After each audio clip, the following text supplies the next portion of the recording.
What's up, everybody? Welcome back to the Muscle Media Network. I'm Joseph PIRCHER. With me, as always, Tommy Styles.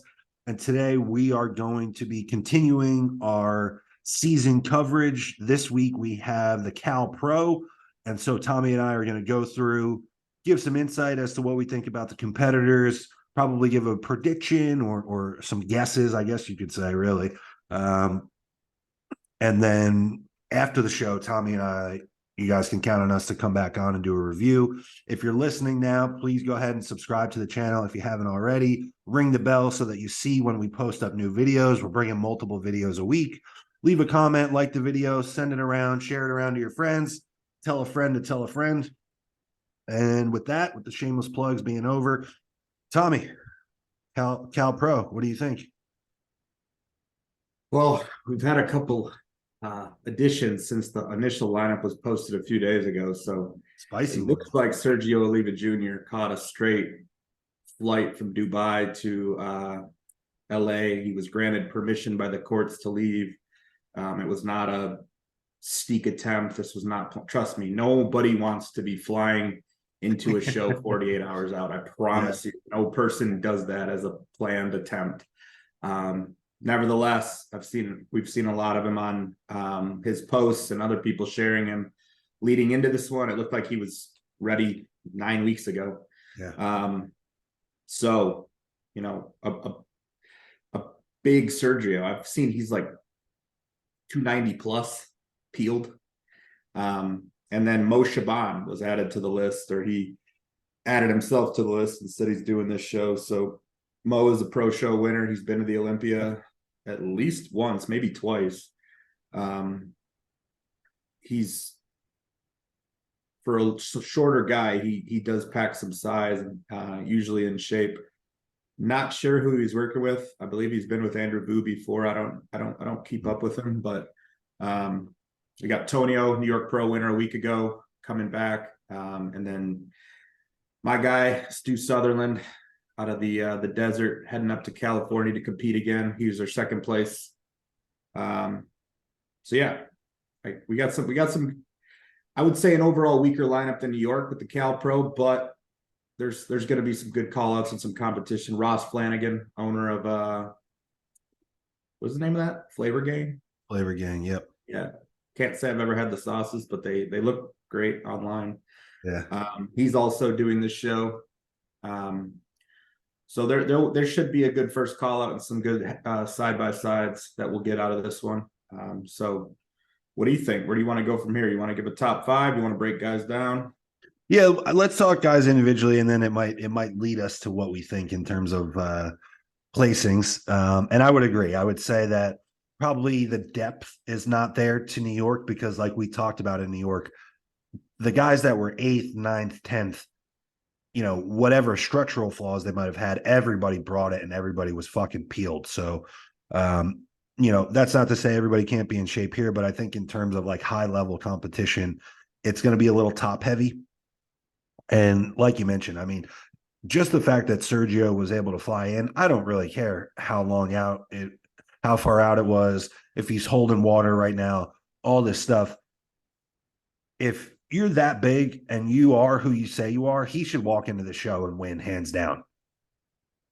We're looking at Tonio and Stu as the top two last week at New York, or 2 weeks ago, whatever it was. Sorry.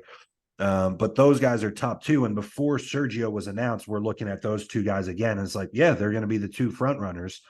And structurally, both of those guys are on the smaller side.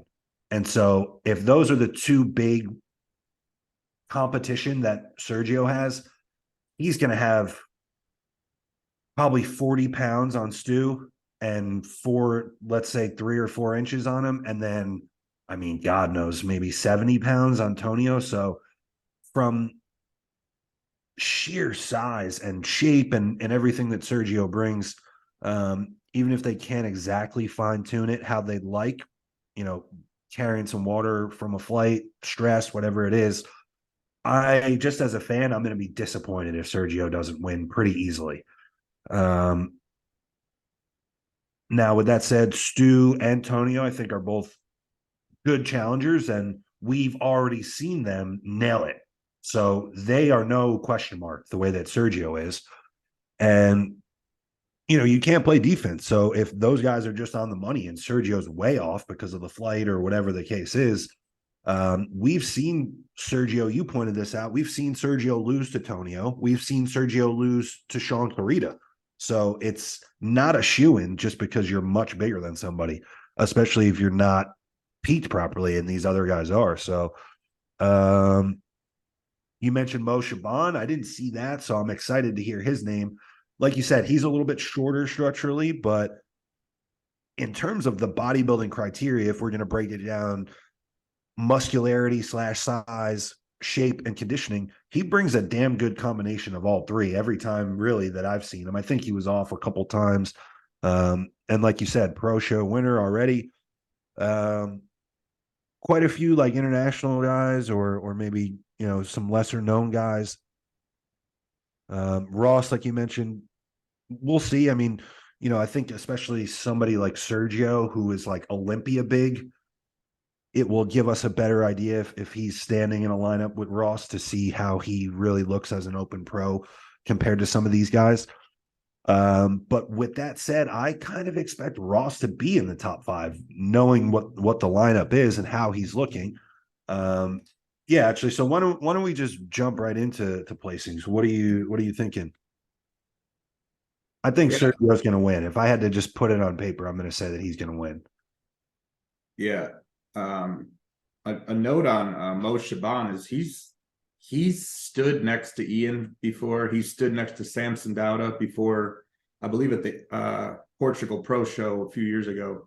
So though he's kind of one of those, I think he's even done 212, or he might be one of those guys that's like a 220, 220s bodybuilder. I not to cut you off, but I think I see why you said that, but he's deceptively heavy. I remember hearing his weight. Is he? Okay. Yeah, I remember hearing his weight last year, and he's in the high 240s, I believe, which I was stunned to hear. I thought like you said, I thought he was like almost on the cusp of being able to make 212 just because of the structure, but who knows? Guys lie about their weight. Dense. Like he's dense. He's dense, and he brings a grainy look. So he's round, he's dense. And the thing is, he's peeled. So it's like if you're round and pop like that, and you're peeled, you're carrying real muscle. So, anyway, sorry to cut you off there. Go ahead. No, I just wanted to so I'm a size guy till my grave, but if Sergio does have issues peaking, the door is open for, I believe Tonio has beat him before in a pro show. I want to say the Legends Classic, maybe 2 years ago. I don't remember where Sergio finished and Tonio finished, but they were close anyway. They've been on stage before together. So that being said, I am planning on Sergio doing enough here to win. So I have him winning. Second, I will give it to Tonio just because I just think there's too much there from a detail standpoint for anybody else to edge him out. I know that I believe I saw Stu said they're trying to bring a fuller look this weekend, which I think could help his physique even more than last week. So it'll be interesting to see Stu next to a Sergio for sure. Because Sergio is like, I guess if there's one guy in this lineup that you could say is like big, it would be Sergio. I mean, he's big. Yeah. No, make no mistake, he's big. Yeah. Those side shots and he brings it with his posing. Posing conditioning is usually on point. So he's got great lines for a big guy too. Yeah. No. So like he's one of the few guys, especially being as heavy as he is, that still has like nasty looking shoulder striations. I feel like that's kind of a lost thing at this point, but he brings it nasty we've been, like you said, we've been watching him on Instagram for 10 weeks. Looks like he's ready to jump into anything that's going on. Yeah. So I'll go Sergio, Tonio, Stu, third place. I will give Ross fourth place.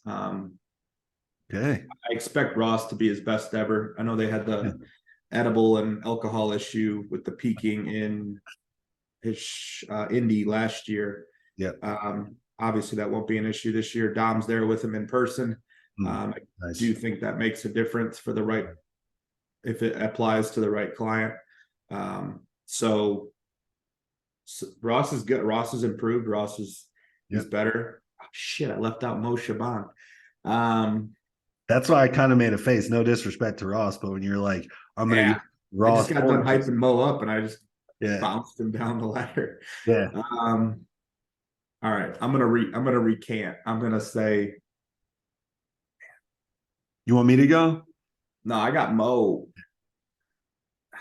I have Mo in fourth, Ross in fifth. That's my top five. Okay. But man, Mo is not. It's not out of the question that Mo ends up in the top three. There's the way that I'm looking at it is there's 4 physiques that could be crowned a winner here with Sergio, Mo, Tonio, and Stu. I would not be shocked next week to hear that any 4 of those guys won. I'd want to see it and know how it happened, but I wouldn't be surprised. I'm going to go with Sergio winning, and then I'm going to go scorched earth and just try to shake things up here. So I'm going to go Sergio 1. I'm going to say Stu 2. I'm going to say Mo 3. I'm going to say Tonio 4, Ross 5. Tonio 4, Ross 5. I just think with a couple more big guys coming into the lineup, it's going to make him stick out for the wrong reasons. Yeah. So you've been in persons. That's the ultimate Tonio just on the live stream, he just comes to life when he poses. No, he does. And he's insanely round. And like I said, like he has a look like his lower back. Did he look hard? The look, he's hard, dude. He's like saran wrapped. Like he almost looks, how could I say this? He almost has a look about him like a plastic action figure or something. Like that lower back, and not even just like the lower back itself, but then the lower lats all etched into it too. It's impressive, man. But one of the words that just is stuck in my brain from seeing him in person is that he's thin. He's not a big, dense, like you turn to the side and there was 6 guys that were thicker than him at New York. So that, when we break it down, shot for shot, like the side shots, he very well could be in 5th, right, of the top 5 that we just mentioned. But then he wins a lot of the front shots. So how do you balance it? How do you play that game of saying he wins these, loses the side shots? He's peeled and he poses well. Like I said when we talked about the game of breaking it down is like, we're assuming all things equal with condition, everybody brings their best. But in past showings, I have placed Sergio high and he's ended up 6th. So I would say if there's a wild card to miss a peak, not condition, but a peak, it's Sergio. So he's got the most size. He's probably got some of the, he's in his upper 30s. He's not like 22. He's 38. Yeah. So there's muscle maturity there. But, as we saw with Ross's peak last year and numerous other, like in 24 hours, you can go to hell if so whatever happens. So if that's the case, then our winners that we just picked are everybody's moving around. So it being a kind of, it's anybody's show. If there's a front runner, but he also could end up 4th or 5th. Right. It's kind of a wild thing to say that the guy that is the clear front runner is also the biggest wild card or the person that's most likely to completely swing and miss. Like if I had to bet on someone having the most dramatic miss, it's him. Like just if I had to guess. I fully expect Stu, Tonio, and Ross to be nails. And I'd probably throw Mo in that too, just from what I saw one picture on Instagram and he looks, from the front anyway, but we can kind of get into some of these other guys, but yeah, like you said, the front runner is also the biggest X factor, because Yeah. I mean, at the end of the day, he's on a 16-hour flight across time zones, and No, it's tough. I'm not knocking him at all. But no, even in perfect conditions, we've seen him just swing and miss. And I think if I'm being objective and fair about it, it's because of the point that you just said. He's the biggest guy on the stage.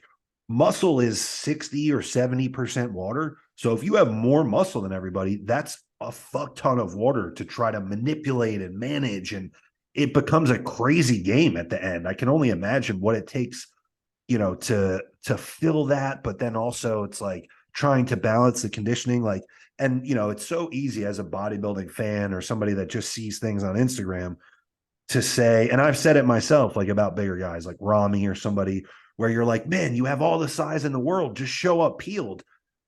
It's not that easy. These guys are peeled for the most part. These guys have already done the work and they're stripped free of fat.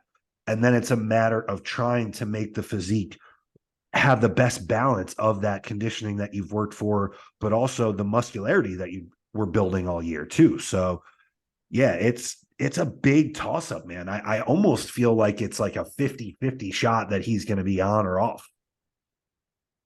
And there's going to be no in between. it's close. I mean, Yeah. one bad night of sleep the night before the show can make you look like you're starting prep. Oh yeah. No bullshit. Like soft, Yes. big and off season full. Like what the hell just happened? Yeah. Especially with how big he is. Like if he just balloons with water, he's going to look like a 320-pound off-season bodybuilder. It's it's happening as it's happening, because you're seeing yourself, and like, even though you're not supposed to be looking at yourself around the clock, we all end up doing it. And it's like, yeah, shit, I'm off. Yeah. You're like, this is trending away from how I want it to go. How do I like, lasso you this still back have in? to get on stage knowing I know. it's a miss.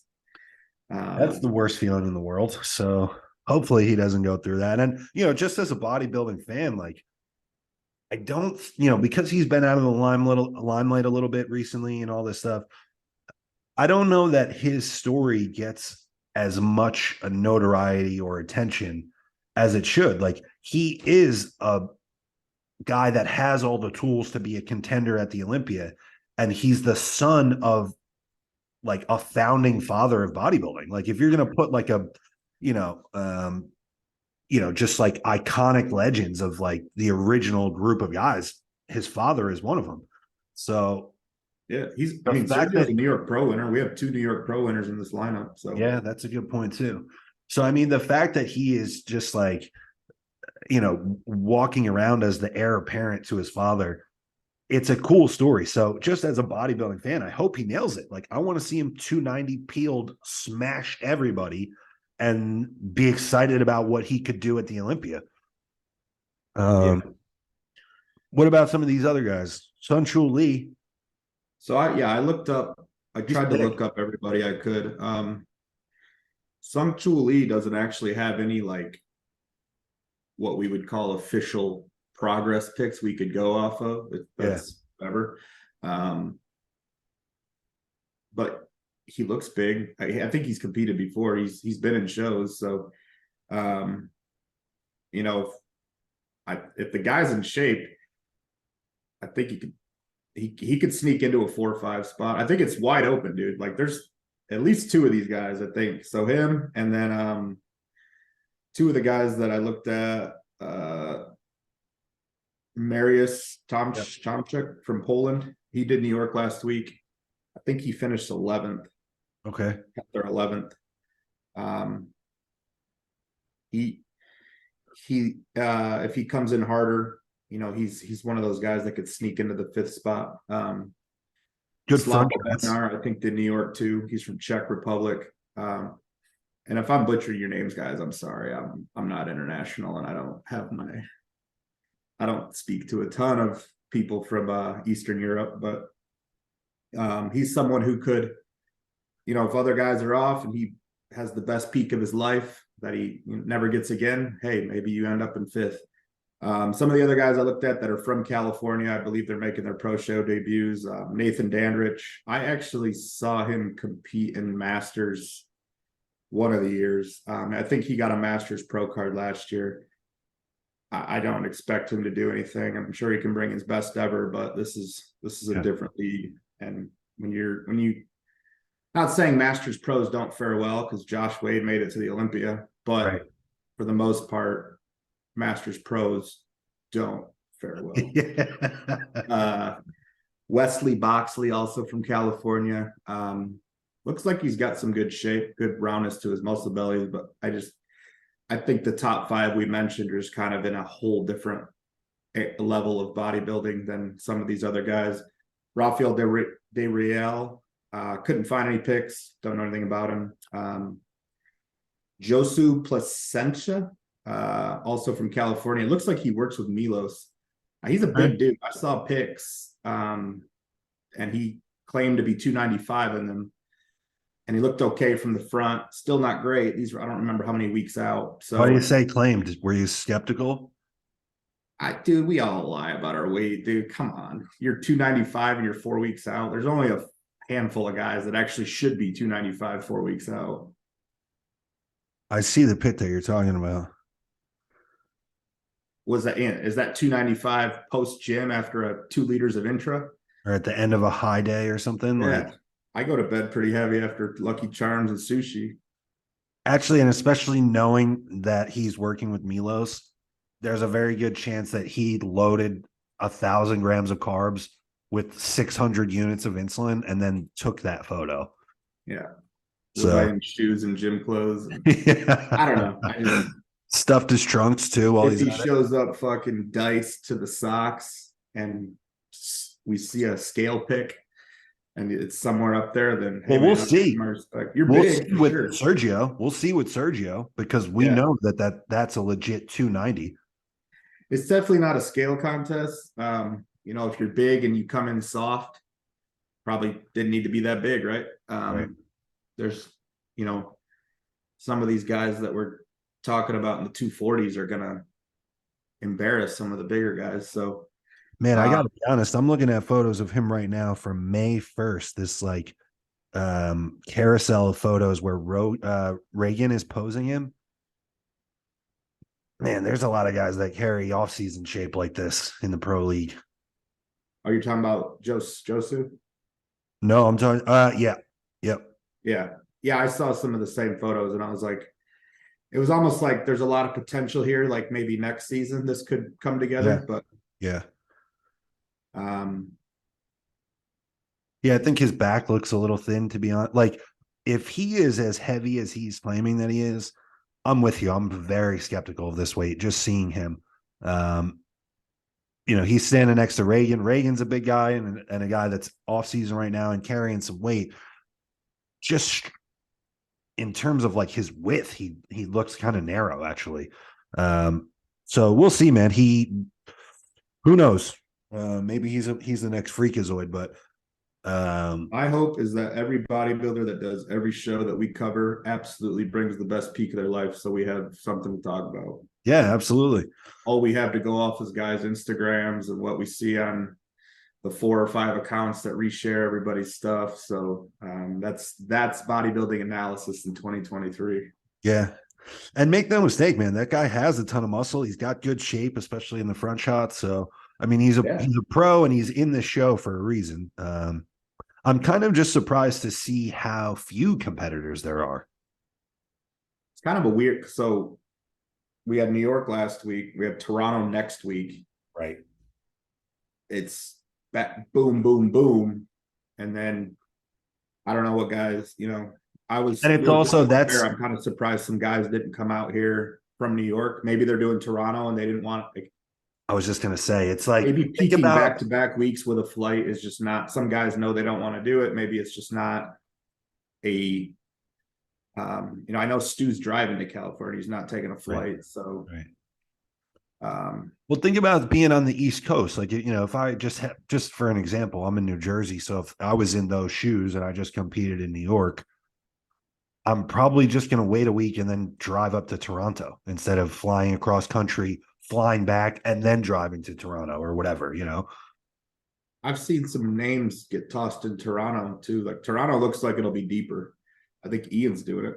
Ian, that's was the plan all along. So, I mean, I'm always excited to hear that Ian is competing. I mean, I look at him as like a top tier pro.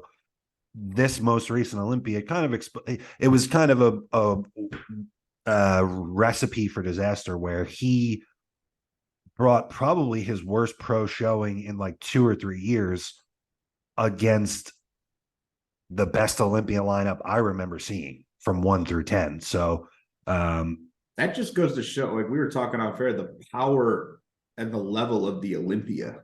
Because yeah. I mean, you have William Bonac, who's won an Arnold Classic and been top 3 at the Olympia, who finished 9th at the Olympia this past year. Ian, who's been top 8 twice at the Olympia, I believe, and was like 12th or 11th. Yeah, outside he's a multiple pro show winner. James has won multiple pro shows and finally got to the real 16th. Like a lot of these guys can win pro shows or tier 2 shows and still get dusted at the Olympia. Tonio's, won the New York, and I don't remember where he finished at the Olympia. If he even did it.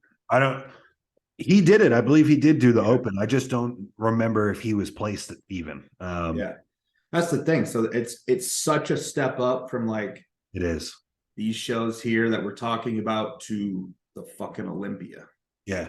And it's such a wild thing, man. Like social media has turned, I feel like, especially bodybuilding things in general, because everyone has a voice, but like bodybuilding analysis and fandom, it has made it really wild. And like, I'm not a snowflake that uses this term all the time, but it's pretty toxic a lot of the time. Like, for comparison, like, Tonio wins New York last week, and all anybody wanted to ask us about, like in terms of people that we talk bodybuilding, is, do you see Tonio in the top 10 at the Olympia? Do you see him at the top 8 at the Olympia? Same thing even with Stu, no disrespect to Stu, but like my response when I was asked about that is I think that those guys would have a very difficult time being placed at the Olympia, meaning they would not be in the top 16. And then on the flip side of it, Rami goes and does his guest posing in Pittsburgh, and like, it's an off-season guest posing. Like, we know that his triceps are a little bit downsized, whatever, but people are like aggressively calling for the end of his career. And it's like, hold on a second. Like, this guy is still going to be top 5 at the Olympia if he decides that he wants to compete this year. So like, he's a multiple time Olympia champion. Like, it's same thing with kind of crazy. Hunter. Yeah. Hunter did the guest posing with Stu, and because Stu's very popular from a fan's perspective, I think, he's kind of like the underdog, the up and comer, the hair. Yeah. Like Stu's my boy. And it's funny to like talk to him in private, and he understands where he is in the scale of like climbing the ladder and the competitive shows and stuff. And it's like the little dork on the couch who just really likes Stu doesn't understand why he's here or why Tonio won't be top 10 at the Olympia. There's just levels. I mean, it is what it is. And that goes to the amateurs too. Like, absolutely. You win a couple overalls doesn't mean you're going to go to nationals and do well. Like, you very well might be third call up, but you can win an overall in Fargo, North Dakota. I mean, man, I've even seen to that point, I've seen guys win like big regional shows up here in the Northeast, and then they go to nationals again, fucking walloped. And it's like, it's such every jump, like state regional to nat pro qualifier, and then pro qualifier amateur status, jumping to the pro league is like, I mean, every now and then you get a Derek Lunsford who, like once every, 30 years. Yeah. I mean, people's like the Hunter thing gets me because everyone just wants to like ridicule him online. It's like, you realize the guy's never lost one single show other than the Olympia, amateur included. Like every single show he's ever done, he's won. Yeah. Like one overall too, like going back to amateur. He has a top 5 Olympia placing, whether he deserved it or should have been lower or not. In the record books, he was 4th here. Hey, I'll tell you how it really makes it real. He cashed that check for 4th place. Exactly. That check cleared. So, recent pics of him I've seen, like, looks pretty good, man. Looks pretty damn good. And improved. I'll put my hand up. I have been super critical of Hunter because no, there's a difference between being critical as an analyst, because that's what we're doing, Yep. and be a dick, to talk Yeah. shit about people and to like make negative comments about who they might be as a person or their character. Right. Like that's not critique. That's not bodybuilding analysis. And that's what social media becomes so toxic, is like, this guy's a piece of shit, I like this guy. It's like, you can like that guy or like the other guy, and you don't have to then it's like an ex-girlfriend. Like, you don't have to hate someone just because they're an ex of the current person you're with. You know what I mean? Like, you Yeah. can be mature and be like, I prefer his look over his look, but this guy still works really hard. And, you know, I'm hoping for the, like I said earlier, I just want the best shows to talk about. I want everybody to nail it. I Yeah. don't, you know, just because I'm buddies with Stu, we train at the same gym, I don't want everybody else to, you know, crash and burn so my buddy can win. Like, I want, and that just makes it that much sweeter if he does win. I'll be like, hey man, you want a really competitive show, everybody was nailed. Yeah. So, Yeah. you know, have some, you know, if you want to critique bodybuilding, like, number one, observe it neutrally. Don't immediately go to the guy you like or the guy you follow on social media and be like, well, he's the winner, he's going to win, he's going to win. Right. It's like, he got fifth. Yeah. Deservedly so. Yeah, like I'm totally with you. I have been critical of Hunter's physique and also his process within bodybuilding, because he's openly talked about it, and that's part of bodybuilding. But like you said, you start talking about, you know, this guy's a piece of shit or whatever the case is, that just becomes like personal gossip, and that's not what we're here to do. Like, we're here to talk about physiques and bodybuilding, and you would have to be a fool at this point, regardless of how you've felt about Hunter's physique or process in the past, to not see that a fucking storm is brewing, because he trains like an animal all year round. I know that. And then I think, honestly, man, a big thing for him, I've talked about it with myself, and I'm not at that level, and I don't get that type of response. But going to solely whole foods, I think, has already made a noticeable difference in his physique. And then also, he's talked about it with his gut too. Same thing with me. It was, my digestion is actually better having to chew and digest whole foods. So that makes him look like a fucking weapon coming into this season, knowing that he kind of, man, I don't even know how to put this, but he kind of removed the one weak link in the chain, with the diet and like the liquid meal. So yeah, we're getting a little bit off the rails on the Cal Pro, but yeah, I think all that's good. Anything else about the show itself? No, you know, it's 12 guys. I mean, maybe from between this show and the prejudging, somebody else will have joined and we'll find out about it. But as it stands, we had the names we had, and you know, Sergio is the big overnight addition from yesterday to today. Mo Shaban followed suit. So at the very least, we should have a good 5 or 6 guys to really, you know, see and compare, guys that have won pro shows, guys that'll be on the Olympia stage or have been already. So that's all you can ask for at, you know, some of these tier 2 shows.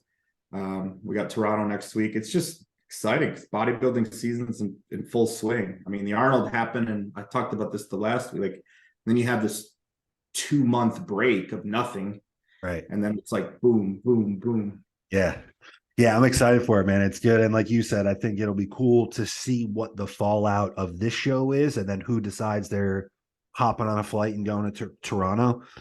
Because there's quite a few guys, quite a few names that we know and talk about often, that Toronto was the goal from the jump. Like, there's already a pretty solid lineup of guys that's going to Toronto. So then, you know, maybe Stu takes a trip. Maybe Sergio takes a trip since he's back over here. Who knows? But I think it's already shaping up. You know, it started with the Arnold, even though there's a little bit of a break. That Arnold was fucking incredible, even coming off the back of the Olympia, which was incredible. Arnold was fantastic. New York Pro was fantastic. So we'll see what the boys bring this week too. Yeah, and real quick before we wrap up, I saw a comment on one of the accounts, and not ours, on Instagram. It was like, somebody said none of the good names are doing these shows, and it's like, hold on, it's called evolution. a lot of the guys who were on stage 10 years ago are now getting passed. Some of them are still competing and they're getting passed by these newer guys, maybe. Or 10 years ago, they were in their prime and now they've done what is best for their lives and moved on from competitive bodybuilding. There's an expiration date on this for everybody that does it for more than like one or two. You know, if you make a career of it as an amateur or into the pros, whatever, like at some point, you're going to walk off stage for the last time ever, whether you know it or not.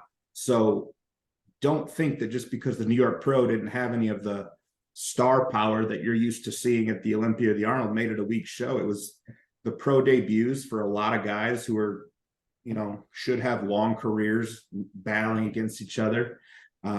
It's called changing of the guard. It happens every season. I think it's just in more of a motion these last few years because there's a lot of guys kind of who we've talked about, like, hey, his best years are probably behind him. He's going to still compete because he wants to make his money, get paid, and leave. You know, we've talked about that on different, but like, by no means are these shows weak. And I think it's so exciting for you and me because we've seen a lot of these guys and talked to them and, you know, met them in person and like watched them turn pro even in person. So it's really cool for us to see, like, you know, I was talking about Nate Spear as an amateur 2 years ago, and now he's in the New York Pro. And when I met Stu, he was doing USA's last year, went and won the overall. And then now I'm talking about him on a podcast, second in the New York Pro, doing the Cal Pro the week after. So by no means are the shows weak. It's just not the era of like Phil Heath, Kai Green, Dennis Wolf. Like, there's just new blood. There's new blood to be excited about. The guys that are coming up the mountain. And that's, if you love bodybuilding, you like watching the climb of guys too, not just jumping on their bandwagon when they win a title. To the person that had that comment, you're a miserable fuck, and I hope you choke on the next meal that you have. I'm tired of people being so fucking just consistently toxically negative. Like what? Like go follow fucking golf or something. Go comment on the fucking Masters or slap boxing or whatever the fuck. Like, if you're not into this and none of the good guys are doing it, don't fucking watch it then, motherfucker. We don't care what you have to say. You're probably some skinny fucking dork behind a keyboard. Like, you don't know it's the game. Right. I'd like to know how long that motherfucker has been training and how many pro shows and pro competitors he's seen in person. Exactly. I'd be willing to bet it's fucking zero. So on that note, I hope everybody fucking brings it at the Cal Pro. And then Saturday night, Tommy and I get to do a wrap-up show and talk even more shit to whoever that pussy was. So, all right. I think that's all, buddy. Till next time, guys. We're out.